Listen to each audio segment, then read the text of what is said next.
And hello and welcome to this episode of The Unnoticed Entrepreneur. Today, with me here, Jim James, is Jamie Marshall. Now, Jamie is a young entrepreneur. He's running a company called Everon in the IT services business, which has been voted one of the top 50 IT managed services companies in the UK. Jamie, welcome to the show. Hello, thanks for having me. Well, it's my pleasure. We're going to go to Leeds, sunny Leeds, just sort of in the northwest. Do you call it northwest or northeast of England, Leeds? Northeast, lovely. Northeast. Okay. So just across from Manchester, um, and a beautiful sunny part of the world, Leeds, great soccer team. And Jamie, you've been running Everon and you're joining me on the show because we're going to talk about how you've been building the Everon brand organically with your business partner, servicing B2B tech clients. So we're going to talk about how you've discovered niching and the importance of niching and building a difference. We're going to talk about your Wiener guarantee and also, why you're sending people chocolate brownies across town. So, Jamie, we're going to learn a lot from you about how you're building a business. Plus, we're going to, I think, talk a little bit about some tech like Pipedrive and AI. So, Jamie, welcome. Tell us a little bit about Everon and then tell us how have you been building the brand of your tech business? So Everon, we're a managed IT company or managed services company based in Leeds. We have clients all around the UK, but we started up north, as you mentioned, and then kind of expanded from there. We specialize in working with regulated industries, so that's financial, not-for-profits, legal, that kind of stuff. And essentially, we've been probably working as a managed service provider for a good few years before we realized we needed to niche down. And we kind of work with brands in and around Leeds to help them kind of deliver more benefits from their technology, basically. And Jamie, so I'm just sharing for those people that are watching and those people that are listening here, you were recognized as one of the best 50 best managed IT companies in the Channel Next Awards recently. So congratulations for that. Thank And you. you've also been shortlisted for awards at the Global Business Teach Awards. Now, one of the things that comes across looking at your website is that you really know what you're doing. And you've mentioned about being in a niche and focusing. Why did you decide to niche, and what was the process, and who did you decide to niche on, and why? So we used to kind of be more of a everything to everyone style IT company. We didn't really say no to a lot if it was tech related and it worked for us and the client. We would try and do it. And the problem was we were kind of a jack of all trades and a master of none. When we kind of were learning about our industry, or we'd been in it a few years, and we were kind of meeting different people in there, we realized that for what we kind of wanted to do and the way we wanted to grow, regulated industry would be a better target market for us. And one of the reasons in particular we chose regulated industry is because the more tightly governed, they're forced into change more often than a kind of unregulated business or industry. So one of our ethos at Everon is to be forward thinking and continual improvement. So that in itself lends itself perfectly to working within like tightly governed regulated industries. And then as a sort of happy accident, we kind of looked through our current client base, and the legal sector was actually probably one of our biggest verticals already. So we already knew about some of the case management systems. We knew some of the kind of pain points and things that matter to them. So we kind of just then built out on that. And it's not really a case that if an ideal client walked towards us, but they weren't a regulated industry, we'd turn them away. But we don't actively go and seek to work with those brands because And we can do a better job or add more value for those in regulated industries. and I love that point that you make, that sort of like the macro market dynamic of being regulated means they have to change. Does that mean that they get a budget allocation internally, but also maybe some government fund that boosts the budget for the work that they can do with Everon? Not necessarily. It obviously depends on the industries. So your non-profits generally have a government grant or an income that they have to kind of spend and use in certain ways. But for a lot of the kind of legal and financial companies we work with, it's on them to decide how much spend they're going to have. Um, you'd anticipate, because the fines and things like that are higher for regulated companies, that people would more likely have a bigger budget to spend anyway, because they're more aware of the kind of pains that would come from data breaches or not keeping set standards. So that kind of is more of a motivating factor for our client base as to, we need to keep spending, we need to keep moving forwards, that kind of stuff.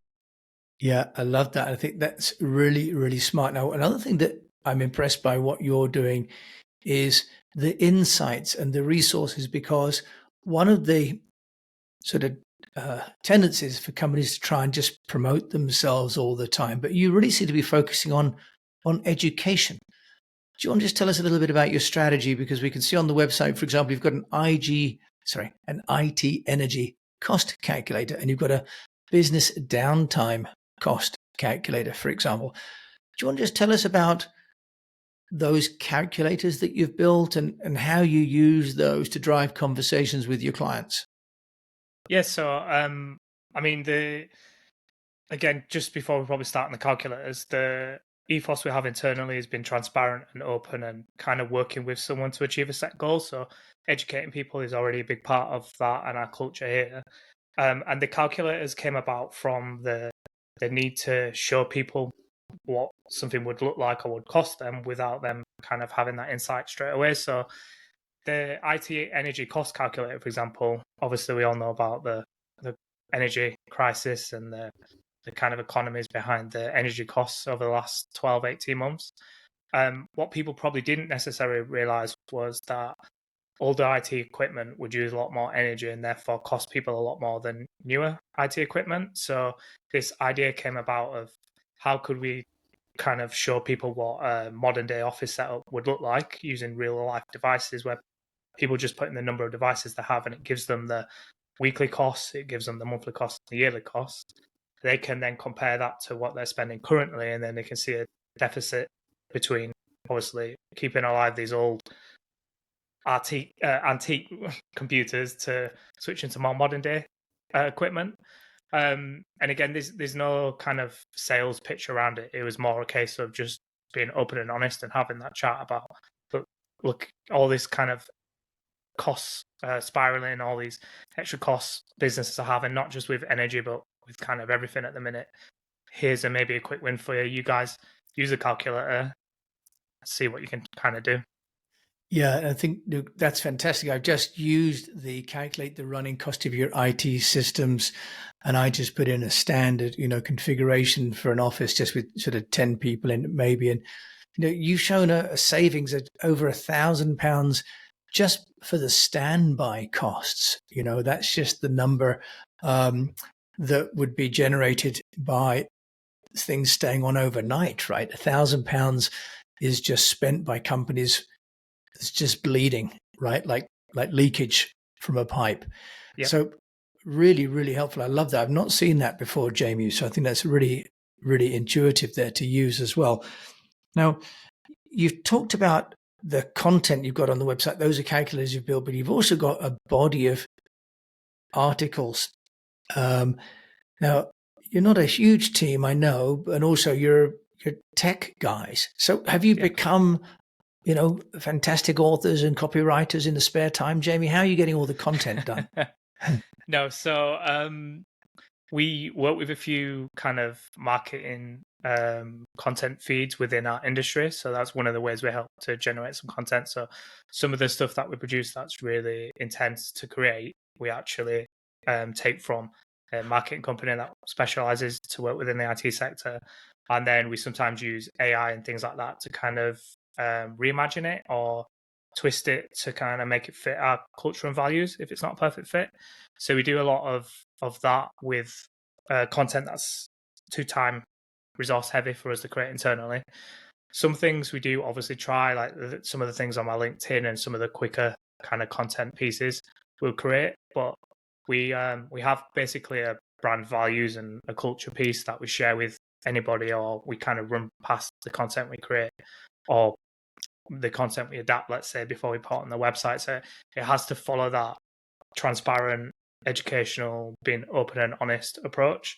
We wouldn't necessarily put something out there to scare people. I know there's a lot of, is it FUD, fear, uncertainty, and doom they call it.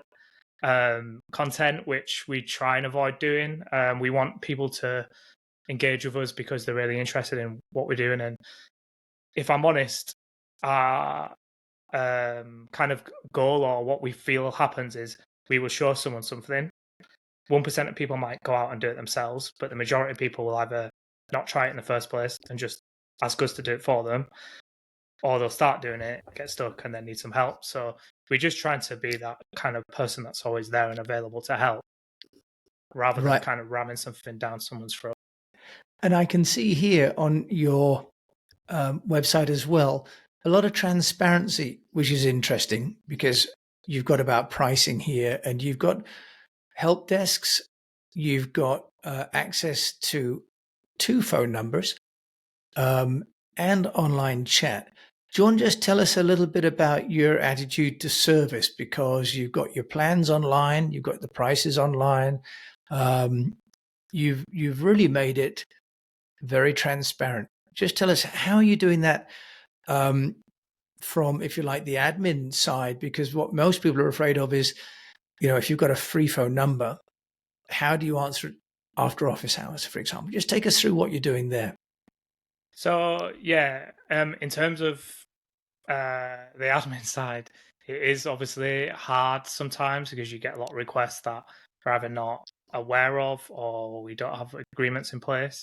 But that kind of comes from the culture we have within the team, and we have a big emphasis on documentation internally.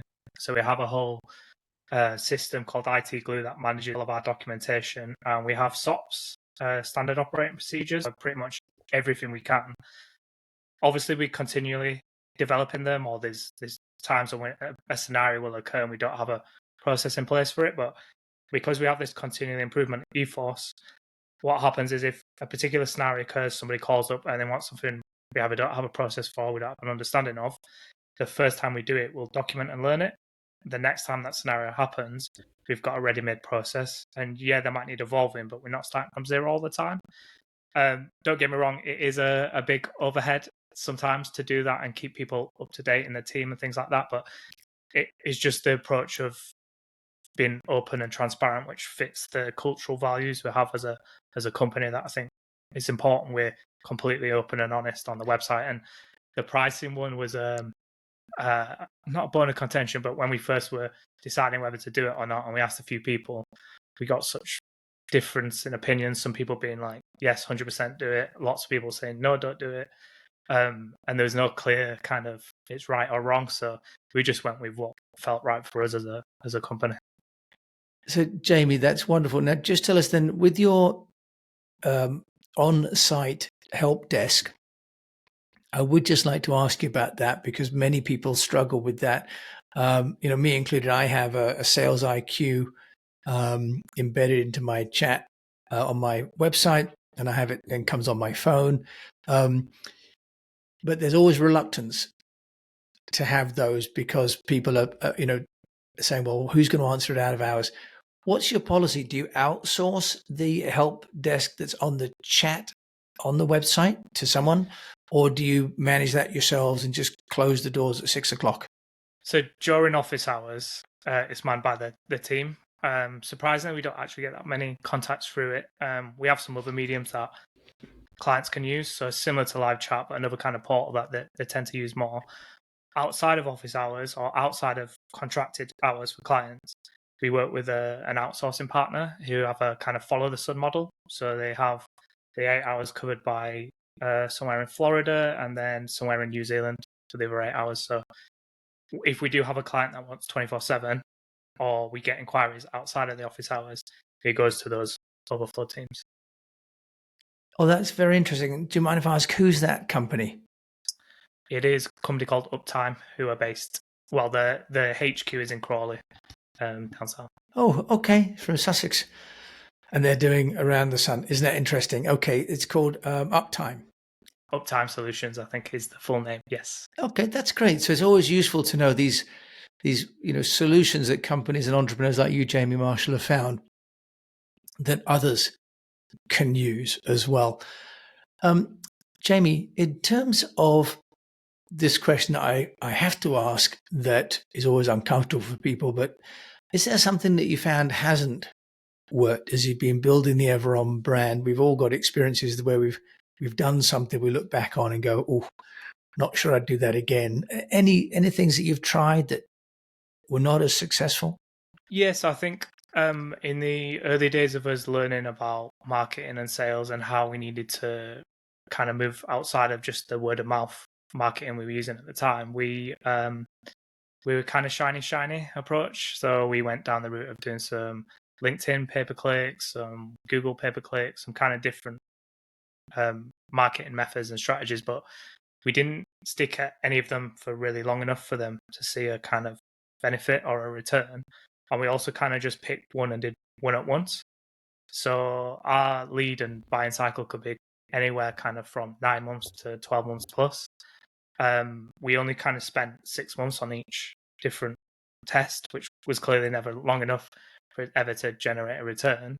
And I also think that doing what we do, and you're not going to get a sale from just one video or one advert that somebody's seen. It's a collection of touch points and a kind of consistent being front of mind and doing the right things approach. So we were probably really naive in thinking that spending £3,000 a month on Google Ads was going to generate X in a matter of weeks. And then we were probably wrong to be disappointed when it clearly didn't work. It was all we were doing. So that you've got a couple of really interesting points in there. One is that the buying cycle of your customers needs to be a really leading factor in determining the duration of your campaign. Right? Yeah, I mean, back then we didn't use the sales tool we use now, so we didn't really have an idea of how long it actually was. We did know it was longer than probably most industries, but we couldn't have given you a metric like I just did. It's only since we've kind of grown and like we're a bit more developed with the systems we use that we now can give you those stats and we know how long those things take. Jamie, what system are you using? Because that's very helpful to So we understand the use analytics. Pipedrive right now for sales and our kind of pipeline. So that gives us the age of all the deals. So that's one of the reasons why we know exactly how many. It also gives us kind of metrics on how many deals we win versus lose and all those kind of metrics around conversion. And then we use as a kind of marketing automation tool to feed the leads into that. We use a system called Force 24, where I think a Leeds based or an Northern based company, and they do all our marketing automation and point scoring and lead scoring. So only when certain triggers are met or certain contacts deemed to have reached certain points, because either they've been on the website a few times, they've engaged with emails or some social posts, does it then go into our Pipedrive system for kind of a more personal interaction. Oh, fascinating. And it's great the way you've used technology, as one would expect, actually. Of course, you are in technology integration and support as well. Jamie, as an entrepreneur in your own right, how are you building your own brand? So yeah, I kind of want to grow Jamie Marshall as the face of Everon. The way I'm going about that is to be as much of a people person as I can, to be as personable as I can across as many different mediums as I can. So one of the reasons I'm doing this podcast is to help people understand a little bit about Everon, but also to get to know me a little bit. We do a lot of kind of different things. Like I spoke at an event last week. All the content we do, if it's related to people, I might have a bit on there. But we kind of trying to take a really personable approach to all the marketing and everything we're doing. And because our sales cycle's so long, it's about me understanding and developing relationships with prospects in the hope that when they do have an opportunity that we can participate in, I'm front of mind because we've got a long established relationship and they know me as an individual. So that trust and authority I've built up will automatically be passed to everyone for them handing over their IT systems or their support. Wonderful, Jamie. Great initiative there. Now, my final question is always one activity that you think really moves the needle, something a little bit different maybe than we've talked about already that you've been using for Everon in Leeds there. Yeah, so I guess following on from that personal touch, we have a really kind of shock and awe approach with something we call an impact box. So we have these really nicely branded Everon boxes that we fill with a tiny bit of Everon material, so maybe 20%, But even then, it's educational material. It's not sales material. And then when we find out about a prospect, something really personal, we then fill the box with something related to that. So an example I can give you is I learned about a company that I'd love to work with, just based outside of Leeds. Loved the culture and everything they were doing, and really wanted to start to develop a relationship with them. And it happened that on one day, the MD of that company told a story on LinkedIn about he'd been having a interview with a potential new staff member, and his mum had seen the coffee shop he was in and sent over some brownies to his table. And he talked about how it was really embarrassing and it was supposed to be a professional thing, but then his mum had sent over these brownies. So I googled all the different brownie shops or places to buy brownies in Leeds, found the ones with the best reviews, and filled this box full of brownies with a tiny bit of Everon material, and then just a handwritten letter explaining I'd heard this story and these were supposed to be the best brownies, and I'd love to basically just say hi and get to know him. And that's turned into obviously developing now a relationship with them, and we're starting to work with them a little bit on one of the kind of foundations they work with. So hopefully that will eventually lead into I was doing something a bit more with them. That is a sweet strategy, Jamie. Well done. That's a fantastic story. Thank you so much. Now, Jamie Marshall, if people want to find out more about you and Everon, where can they do that? So obviously our website is everon.co.uk. So that's everon.co.uk. There's actually a book a time slot with me on there. So if you want to have 15-minute chat, you can do that. Otherwise, my email address is jamie@everon.co.uk. Or the numbers and all that sort of stuff are on the website or LinkedIn as well. So yeah, reach out. I'm happy to have a chat and yeah, get to know people. Good. Well, and it's been wonderful to get to know you today, Jamie. Really inspired by the sort of positivity and the transparency that you're leading your company with. So thank you so much for sharing that today. No problem. Thank you for having me. It's been my pleasure. Well, we've been listening to Jamie Marshall, who is the co-founder of a company called Everon, which is an IT services company. We've been learning the benefits of niching and how they've very cleverly understood that regulated industries must change and therefore they release budget for IT and compliance. So a really smart way of identifying your niche.